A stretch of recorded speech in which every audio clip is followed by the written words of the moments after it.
মাশাআল্লাহ বলতেছেন না কেন? মারহাবা মাশাআল্লাহ এগুলো বলতে হবে না? হ্যাঁ। তৃতীয় স্থান অধিকার করেছে কে হইতে পারে বলেন তো দেখি? আপনাদের কি আজকে? আচ্ছা বলার দরকার নাই। তৃতীয় বর্ষের আমির সাহেব হাফিজুর রহমান।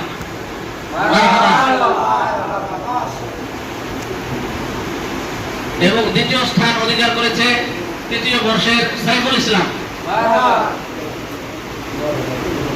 এবং সর্বশেষ এবং প্রথম প্রতিযোগী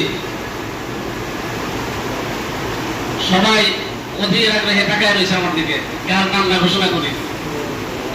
এই প্রথম স্থান অর্জন করার চেষ্টা করার তৌফিক দান করুন এবং প্রথম স্থান অধিকার হওয়ার তৌফিক দান করুন। আল্লাহ তাআলা কাল কিয়ামতের ময়দানে এরকম কারো মর্যাদা আল্লাহ তাআলা কি করবেন? অনেক বাড়ায় দিবেন। তো দুনিয়াতে যে ভালো আমল করবে আল্লাহ তাআলা তার মর্যাদা এরকম কি করবেন? বাড়ায় দিবেন। আর লোকজন তাদের মাথা উঁচা করে এরকম ভাবে তার দিকে তাকায় থাকবে। ঠিক আছে?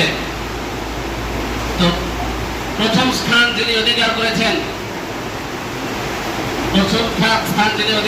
তিনি হল তৃতীয় বর্ষের মোবারক। মাশাআল্লাহ বারাকাল্লাহু ফি হায়াতিহি। আমিন।